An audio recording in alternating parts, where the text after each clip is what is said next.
Thank you very much, Madam Speaker, and as always, it is an honour to be able to stand here representing the good people of Battle River Crowfoot and talk about issues that are so important to them, and especially when it comes to the appropriate use of tax dollars, which is at the crux of what we have been now for, I believe this is the 14th day that this House has been seized with the subject of some documents. And as I referenced yesterday, just prior to the House adjourning for the day, it's not just about some documents. It's not just about a stack of paper, Madam Speaker, but rather the privileged debate that is taking place in this House is about the fundamental basis of what our democratic system is, the ability for Parliament and those who are elected by the people of this country to be able to fulfill their constitutional duty in ensuring that in this case there is accountability, but ultimately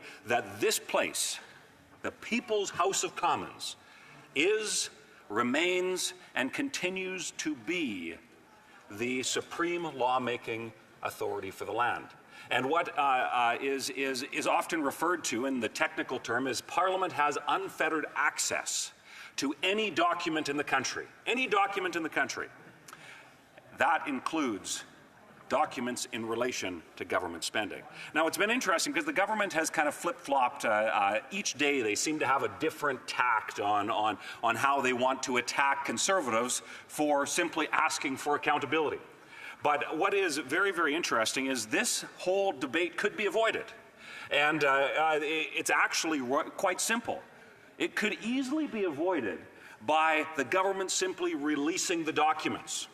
It could be, this debate could come to a close if the government was willing to take the step of being transparent. But it seems, Madam Speaker, that thus far they are unwilling to do so. Now, does that mean that there's incriminating information in the documents? Well, it could. We don't know because we don't have the documents. Could that mean that there is criminality that would be exposed in those documents? Well, it could be, but we don't know. But it certainly raises the question, and I have heard from so many Canadians who have reached out to me, and not just from constituents. What's interesting is as this debate has raged on, I have increasingly heard from folks from across this country, including some that live in Liberal ridings, or at least Liberal ridings today. We're not sure that that will be the case after the next election. But they are saying, well, why would they waste so much energy in a cover-up? They claim they have nothing to hide.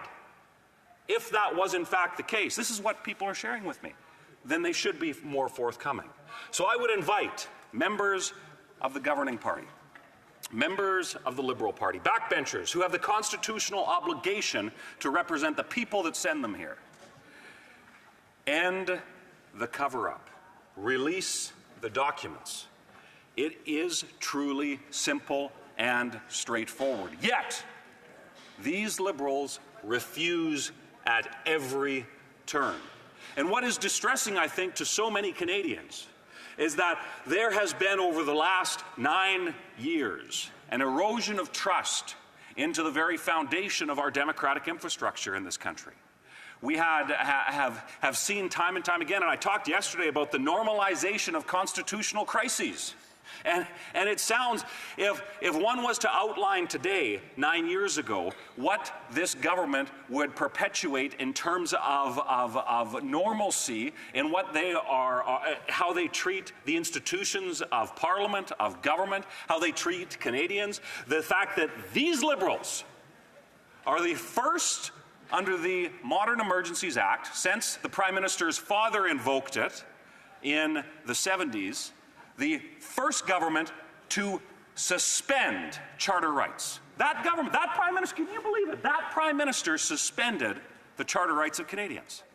That is astounding that this government, with such disregard, is so quick to trample on the rights and freedoms of Canadians. Time and time again, we saw, I mentioned briefly yesterday as my time was coming to a close before the House adjourned, that it was this government that dismissed 800 years of parliamentary tradition by asking for unfettered taxation and spending authority. They wanted to bypass this place They wanted to bypass democracy. It is unbelievable and certainly very, it has contributed to this culture has this culture of corruption that these liberals preside over. And, Madam Speaker, it is essential that we right the ship. And the good news is it's possible, because we've seen difficult times in this country before. I've heard stories, although I wasn't alive, I wasn't born yet when the Prime Minister's father was leading this country. It was a disastrous time for the West, a disastrous time for the West. National unity crises, constitutional crises. There was flipping the bird to the West was what that Prime Minister's father, and certainly that seems to be this Prime Minister's attitude towards the West as well. But there was the National Energy Program, stealing the wealth that could have benefited our country, but instead he targeted his own political self-interest above that of the national good. We have seen difficult times before, and we have seen the ability and the resilience of Canadians showcased, the innovation, ingenuity, and potential that exists in this country. And, Madam Speaker, I believe we will see that unleashing of potential again of this country. But we have to get back to the point where the House is in order, that the House of Commons has the ability to do its job. And the foundational element of that in this place today is that the government needs to understand that it is Parliament that makes the rules. It is Parliament that can call for documents. And it is Parliament that ultimately that Prime Minister, that government, and the members of the governing party, it is Parliament that is the final lawmaking authority of the land. And, Madam Speaker, my hope is that we can see through the mechanisms that do exist in this place, that we can see a level of that accountability take place today in the 44th Parliament, to ensure that the government will either do the right thing and release the documents, or, but I must be honest, I have my doubts, because I saw how it was that Prime Minister when the We Charity scandal was underway in the midst of COVID, that he prorogued Parliament. After saying that he wouldn't for so many years, he prorogued Parliament the day the documents were sent to the clerk of that committee. And for Canadians watching, proroguing Parliament puts a stop on committee activities. That Prime Minister prorogued Parliament to cover up his family's involvement with an organization that would have got hundreds of millions of dollars in sole source contracts across this country. The lengths to which he goes to cover up the corruption is astounding. So forgive me when I say I have my doubts that they'll do the right thing. But that is where Parliament steps in. Parliament has the ability. And now I understand from media reports that there's some dissension in the Liberal ranks, that there are some MPs that are actually figuring out that it's MPs that are elected to the House of Commons and not governments. It is MPs that make up a party that then forms a government. And it's almost hard to believe that I have to explain these basic principles to my colleagues across the way. So I'm glad, in a sense, that they're waking up and realizing that there is that ability they have to stand up for their constituents. But I would urge them as well when it comes to the debate before the House. Their unwillingness to take a stand, to allow Parliament to get the documents and the evidence that is required. And according to a whistleblower, an SDTC whistleblower, Madam Speaker, and I'll quote, "I think the Auditor General's investigation was more of a cursory review. I don't think the goal and mandate of the Auditor General's office is to look into criminality. I'm not surprised by the fact that they haven't found anything criminal, because they're not looking for intent. If their investigation was focused on intent, of course they would find criminality." That's a whistleblower, put their career on the line in order to tell the story of what these Liberals have been up to. So, Madam Speaker, as my speech comes to a close, this is a plea to all members of this place, but in particular members of the Liberal Party. It is an honor and a privilege for us to be able to stand and represent the people we do. But along with that comes great responsibility.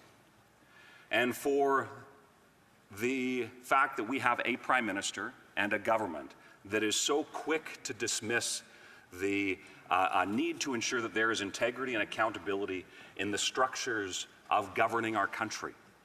I would urge them all, this is a plea, stand up for what's right. Stand up for accountability. Stand up and demand that these documents be released. And if there is nothing to hide, well, then we'll see that. But, Madam Speaker, forgive me for suggesting that if you have nothing to hide, you don't go to the extremes to hide, like this government has been doing. So, Madam Speaker, the question before this House and before so many Canadians is simple. Release the documents so that the investigation can be done to take that small step to bring integrity, accountability back to the institutions that are so dear, so important, and I would hope that we all love so much. Madam Speaker, I had the honor of being able to celebrate with a number of others from the class of 2019. So I would just, in my closing few seconds here, Madam Speaker, I'd just like to thank once again the people of Battle River Crowfoot for the honor and the opportunity to serve them now for 5 years in Canada's Parliament. Thank you, Madam Speaker.